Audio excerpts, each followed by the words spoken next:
I, for one, am grateful, Mrs. Bush, that they are finally bringing civilization to this savage land. I could not agree with you more, my dear. My daddy settled this land, and I know he'll be looking down on us, pleased at how we help the natives. Yes, they've lost their land, but they've gained access to heaven.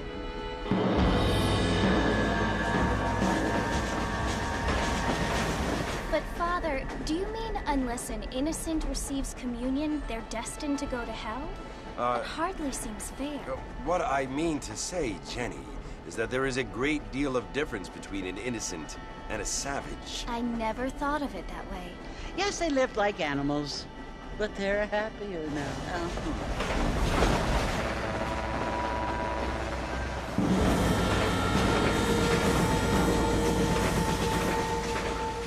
Not only do people now have motor cars, Father, but I heard that pretty soon we will be able to fly. No, only angels can fly, Jenny. No, apparently people can fly. Didn't you hear? Out in Kansas, a man even got a car to fly. I hardly think so, Jenny.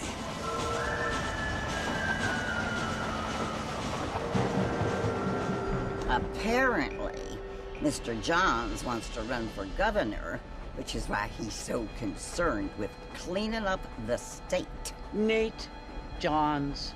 Yes. His family is nothing but hillbilly trash that came here after the war. I don't want to be judgmental, but this state should not be ruled by such a disgusting family. A family without class. Apparently.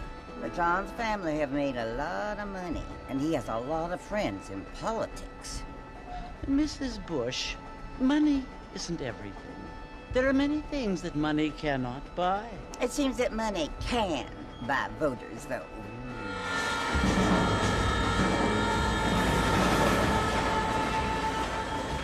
What you must remember, my dear, is that we have been brought here to spread the word. And the word and civilization, they are the same thing. They are the gifts. It is the opportunity we have, the chance to live among people who are decent and who do not kill each other, and who let you worship in peace. It's so confusing, Father.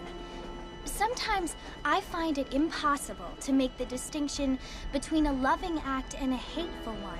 I mean, they often seem to be the same thing. Yes, Jenny, it is confusing. But you only have to ask me if you need help. Indeed. Well, here we are, Mrs. Bush. Armadillo.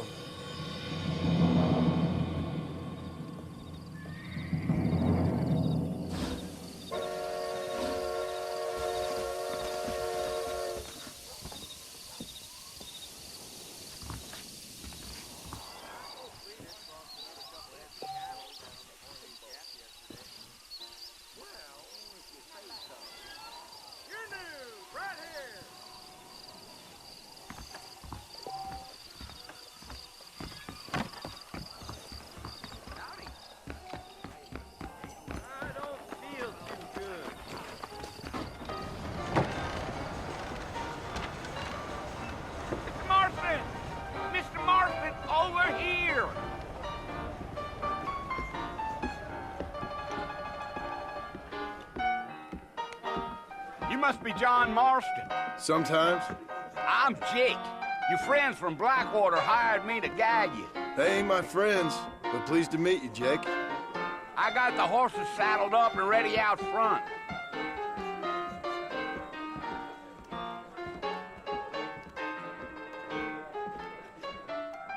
No pain. Believe you me. They darn what they were.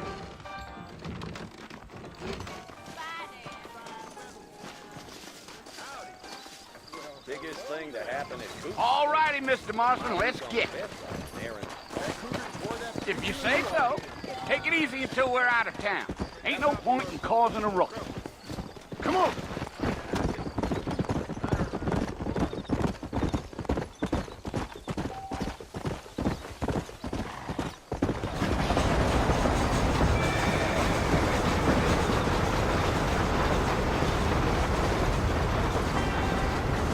Fort Mercy you want to visit? That's right. Ain't taking nobody up to the fort in a long time. Strange place for a decent fella to want to visit, if you don't mind me saying. Who said I was a decent fella? It's been abandoned for years now. Folks say it was built during the Mexican War. What kinds of soldiers around back then? Why'd they leave? Well, I ain't entirely sure. I heard they had to go up north to fight Indians, or maybe they got tired of being soldiers and went looking for gold. You know how things is. So what are you doing up at the fort? I'm looking for an old friend.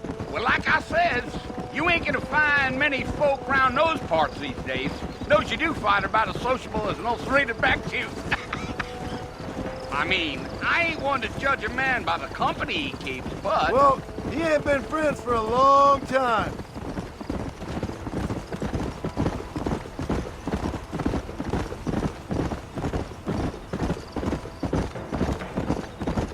Are you planning on spending any time in Armadillo, Mr. Marston? I doubt it. I ain't planning on staying very long. Well, if you're fixing for some female company, you can do a lot worse than Armadillo. Fine as cream gravy they are. Not like Thieves' Landing. Dang, those girls ain't even fit for a drinking man to hole up with. I'm a married man, I'm afraid. Ain't we all?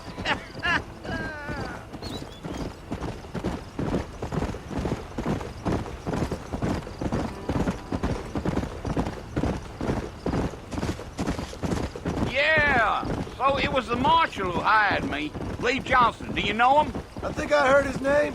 Says he got a telegram from some Blackwater big bugs asking for a guide. I guess it's none of my business. That's right.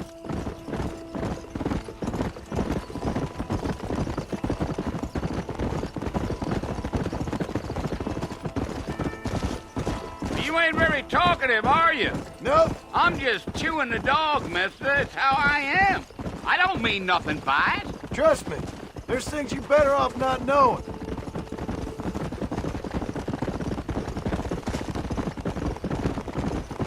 Damn coyotes. What a waste of good meat. Almost there, Mr. Marston. Just over this hill.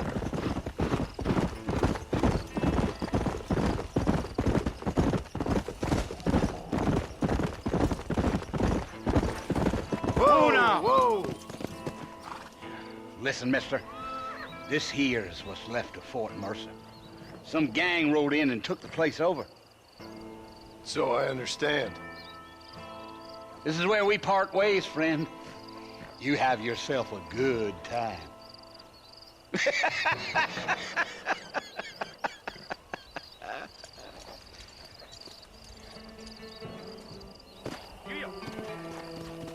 Let's go.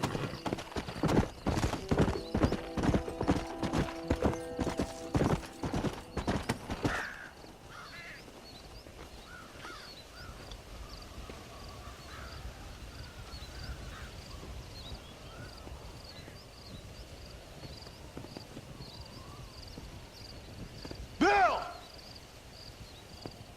Bill, I've come for you!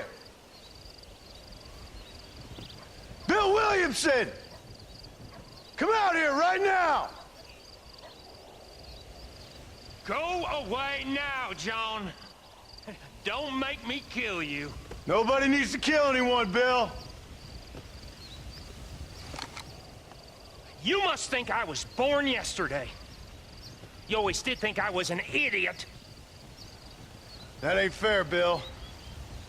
You were as my brother. I've come to try to save you.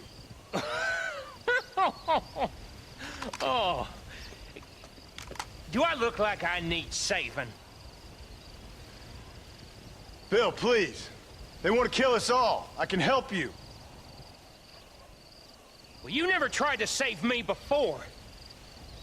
You only seemed to save yourself. Bill, I implore you think about this. You implore me? You implore me. You always were one for fancy words. Oh.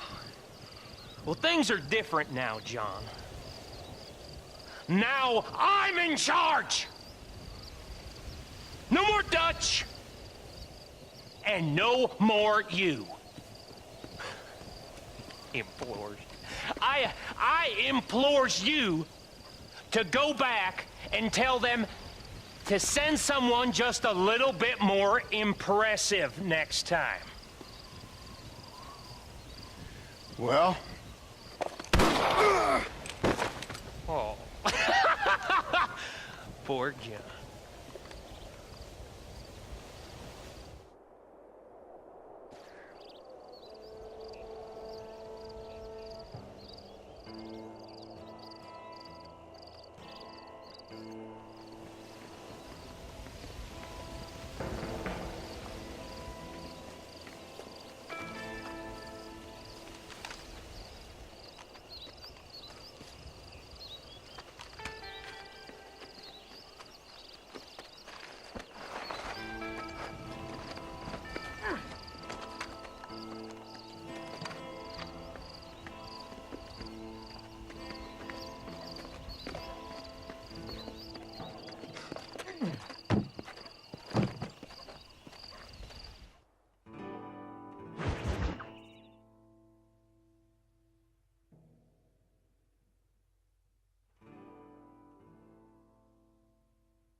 Well, you're alive. So it would seem. So, how do you feel? I don't know the polite word for it. I do. Stupid is the word we use around here. What were you doing? I was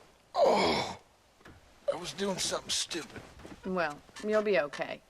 Once you didn't die, the doctor said you'd be fine. He got the bullets out a couple days ago. Good. It cost us $15. I'm sorry, madam. Should have left me there to die. Did you want to die? I mean, was that it? Was that why you went straight out to Fort Mercer and picked a fight with the worst bandit in the county? To die, Mr. Mr. Marston. John Marston. Bonnie McFarland. Miss Bonnie McFarland. Well, you may be right, Miss McFarland. I don't know. Huh. So what were you doing? I was trying to give Mr. Williamson a chance. For old time's sake. You know Bill Williamson? Knew him. Long time ago. Well, what was he like? Dumb. Just like you. Thank you, miss. See my hat? I have. And, what will you do now? Now I'm gonna take my time and go after him the less kind way. Well, that sounds very fun, Mr. Marston. Quite heroic, just like in those penny dreadfuls my brother used to read. Meanwhile, if you'll excuse me, I've got a ranch to run. Of course, if you're feeling better, why not take a ride with me later? Help me patrol the perimeter. You can earn back some of that money we wasted on doctor's bills. Of course. And thank you for saving my life, I mean. Next time, Mr. Marston, I strongly recommend you don't try to lose it quite so earnestly. I'll bear that in mind.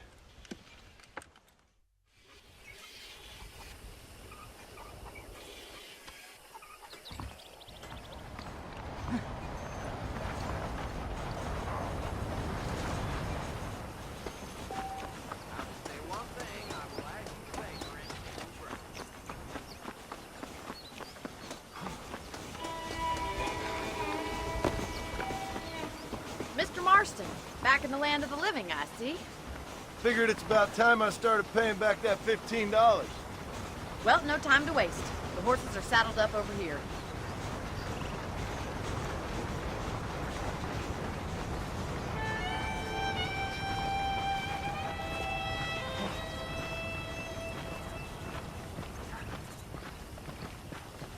There's the foreman's office. It's also where we lock up good-for-nothing outlaws, such as yourself. I'm happy enough with my current quarters right now, Miss McFarland. Okay, let's see if you can still ride a horse. Come on, then. I'll show you around the property.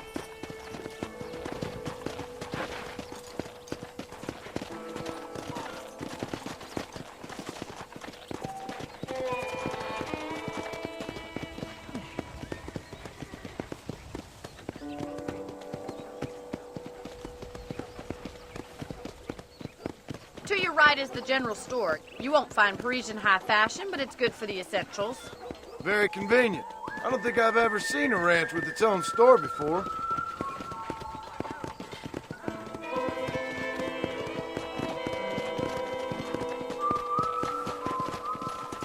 And here's the corral. This one's for the horses. What do you think? I'm no expert, but it certainly looks like a fine corral. I suspect you've stolen more horses than you've broken.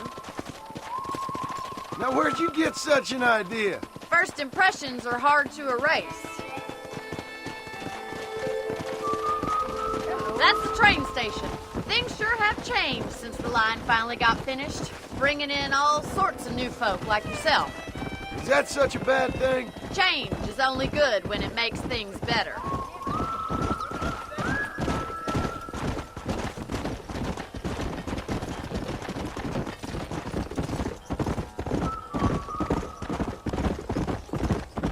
That's the barn over there. Paul built it himself when I was just a little girl.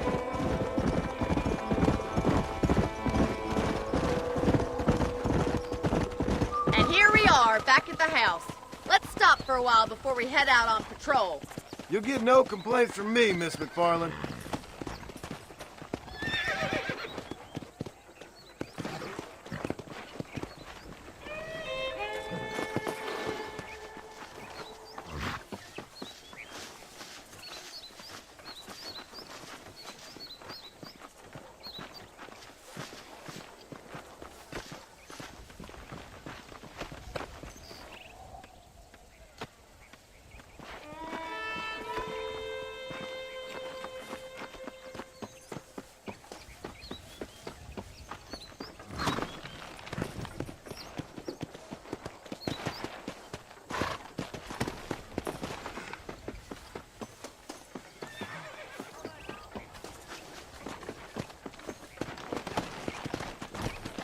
Go!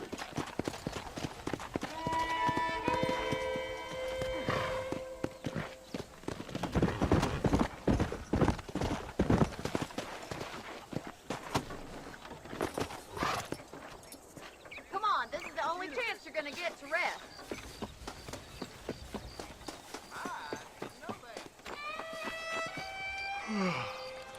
How about a cold drink, Mr. Marston?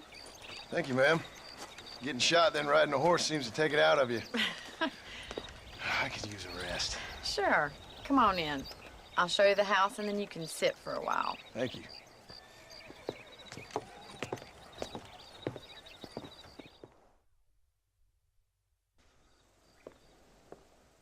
Mr. Marston, Miss McFarland. remember me telling you about the trouble we've been having with rustlers and other undesirables? I do. Will you help me keep watch on the property line this evening? Sure. I want to see just who is trespassing on our land. This is a fine weapon. Come, let's head out. The country is really beautiful at around this time.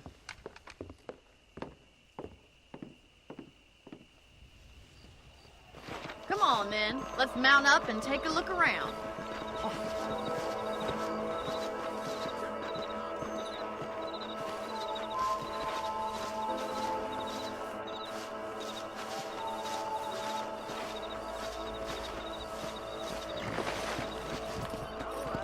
Let's go.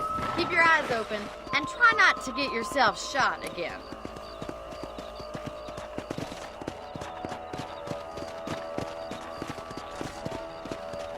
Thank you, Mr. Marston. I feel a lot happier someone's along with me. I feel a lot happier now I got a rifle. Well, with your trigger itch and my feminine intuition, we should make quite a team.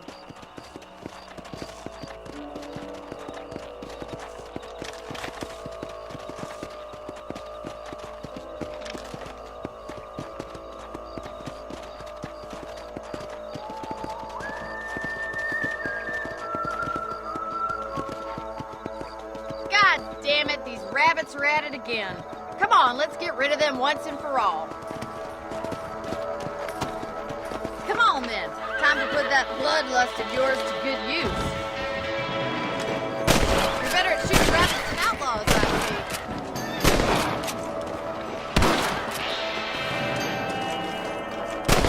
Kill those little vermin. You're a good girl.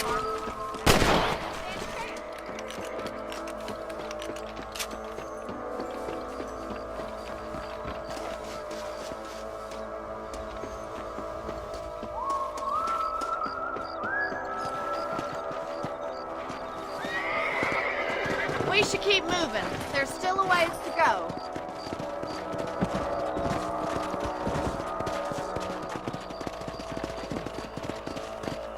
If it's not the rustlers stealing our cattle, it's the rabbits stealing our crops. It ain't never easy living off the land like this. Maybe you should move to a big city. Become a lady of leisure. Was that a coyote? Get those pests before they scare the livestock.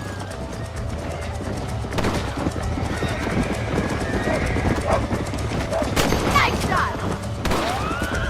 Giddy up! Hurry! I think you're going straight to the chicken coop. Come on! Yes, you got one!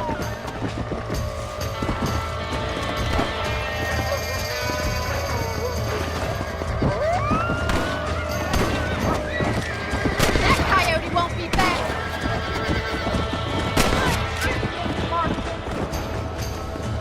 Come on!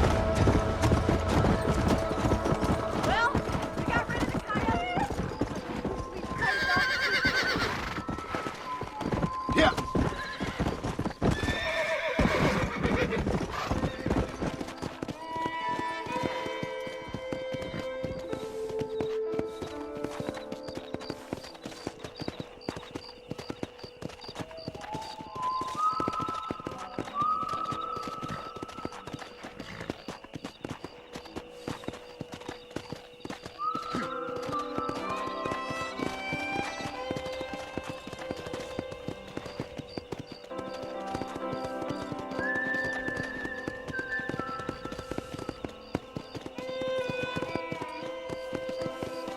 This is you, Mr. Marston.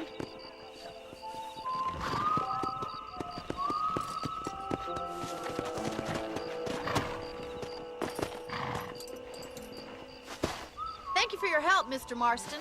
Makes me kind of happy I saved your life. Get some sleep and I will see you in the morning. Good night, Miss McFarland.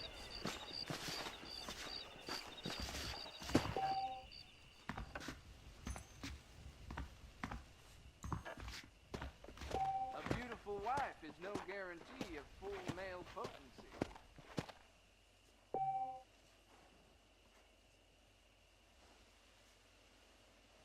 Darn freight train ran